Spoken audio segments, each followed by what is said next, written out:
നമുക്കൊരു വീഡിയോ ഉണ്ടാലോ?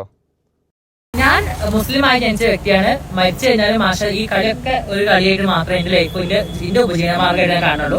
അതിനപ്പുറത്തേക്ക് നാളെ മരിച്ചു പോകുമ്പോൾ ഷഹാദത്ത് കൽമ ചൊല്ലിയിട്ട് നല്ല രീതിയിൽ മരിച്ചു പോകാനായിട്ടാണ് ഞാൻ പ്രാർത്ഥിക്കുന്നത്.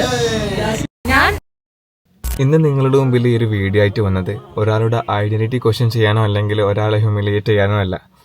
മാഷാ അല്ലാഹ്, നിങ്ങൾ കണ്ടതുപോലെ നല്ലൊരു വീഡിയോ ആണല്ലേ. നല്ലൊരു ഉദ്ദേശം നമുക്ക് മുമ്പിൽ അവർ വെച്ച് തരുന്നുണ്ട്. അവരുടെ ഉദ്ദേശം പോലെ തന്നെ അള്ളാഹു അവരെയും നമ്മളെയും ഹിദായത്തിലാക്കട്ടെ. ആമീൻ യാ റബ്ബൽ ആലമീൻ.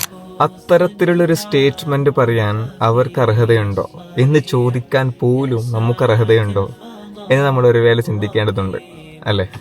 ഇനിയിപ്പോൾ നമുക്ക് ആകെ പറയാനുള്ള എന്താണ്? ആ ഹിദായത്തെ കരസ്ഥമാക്കാനുള്ള മാർഗനിർദ്ദേശങ്ങൾ എന്തൊക്കെയാണെന്ന് സൃഷ്ടാവായ അള്ളാഹു സുബ്ഹാനഹു വ തആല നമ്മളോട് പറയുന്നുണ്ട്. പ്രിയമക്കളെ, ഹബീബായ പൊന്നുമുത്ത് മുഹമ്മദ് മുസ്തഫ സല്ലല്ലാഹു അലൈഹി വസല്ലമ തങ്ങളുടെയും അവിടുത്തെ സ്വഹാബത്തിന്റെയും പാത നിങ്ങൾ പിൻപറ്റിയാൽ നിങ്ങൾക്ക് ഹിദായത്ത് കരസ്ഥമാക്കാം. അതേസമയം ഇന്നാലെന്ന പിശാചിന്റെ പാത നിങ്ങൾ പിൻപറ്റിയാൽ നിങ്ങൾക്ക് നരകവും കരസ്ഥമാക്കാം. അങ്ങനെയാണെങ്കിൽ ഹിദായത്ത് കരസ്ഥമാക്കാനുള്ള മാർഗം എന്താണ്? നബി തങ്ങളുടെ കൗലി പിൻപറ്റാന്നുള്ളത്. عن أبي هريرة رضي الله عنه قال لعن رسول الله صلى الله عليه وسلم الرجل يلبس لبسة المرأة والمرأة تلبس لبسة الرجل. അതായത് ഒരു സ്ത്രീ ഒരു പുരുഷന്റെ രീതിയിൽ വസ്ത്രം ധരിക്കുന്നതും അല്ലെങ്കിൽ ഒരു പുരുഷൻ ഒരു സ്ത്രീയുടെ രീതിയിൽ വസ്ത്രം ധരിക്കുന്നതും അല്ലെങ്കിൽ ഏതെങ്കിലുമൊക്കെ രീതിയിൽ പരസ്പരം സാദൃശ്യത ഉണ്ടാക്കാൻ ശ്രമിക്കുന്നത് നബി സല്ലല്ലാഹു അലൈഹി വസല്ലം തങ്ങൾ ശപിച്ചിട്ടുണ്ട് എന്നാണ് പറയുന്നത്. പക്ഷെ അതോർത്ത് നിങ്ങൾ ബേജാറാണ്ട. നമ്മുടെ പടച്ചവൻ ഗഫൂറും റഹീമുമാണ്.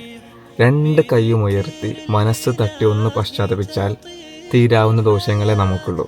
അവർക്കൊന്ന് കരഞ്ഞ് ദ്വാരനാല് പടച്ചവൻ പുറത്തു കൊടുക്കും. പക്ഷെ ഇവർക്കെതിരെ ഹേറ്റ് സ്പ്രെഡ് ചെയ്യുന്ന ആൾക്കാർ, പച്ചത്തെറി വിൽക്കുന്ന ആൾക്കാർ, അവരുടെ കാര്യം എന്താണ്? ഇൻസ്റ്റയിലായിക്കോട്ടെ, ഏത് സോഷ്യൽ മീഡിയ പ്ലാറ്റ്ഫോം ആയിക്കോട്ടെ, നിങ്ങൾക്ക് വല്ല ഡിസഗ്രിമെന്റ്സ് ഉണ്ടെങ്കിൽ അത് ഉയർത്താനുള്ള പൂർണ്ണ അവകാശം നിങ്ങൾക്കുണ്ട്. പക്ഷെ അത് മാന്യമായ രീതിയിലായിരിക്കണം, തെറി പിടിച്ചുകൊണ്ടൊന്നല്ല. അല്ല, ഈ തെറി വിളിക്കൽ കൊണ്ട് എന്ത് ഉപകാരം നിങ്ങൾക്ക് കിട്ടുന്നത്? അവർ ചെയ്യുന്ന തെറ്റ്, നിങ്ങളും ചെയ്യുന്ന തെറ്റ്. പിന്നെ കുറെ ആൾക്കാർ ഹുക്കുമ ചെയ്യാനുണ്ട്. നീ സ്വർഗത്തിലാണ്, നീ നരകത്തിലാണ്, നിങ്ങളാണല്ലോ സൃഷ്ടാവ്. എനിക്ക് ജാസിനോടാണ് പറയാനുള്ളത്, take this as an advice from your brother. സമയം വൈകിട്ടൊന്നുമില്ല, പ്രത്യേകിച്ച് റമദാനൊക്കെയാണ് വരാൻ പോകുന്നത്. പൊറുക്കലിന്റെ വാതിലുകൾ പടച്ചോനിങ്ങനെ മലക്കെ തുറന്നിട്ടുണ്ട്.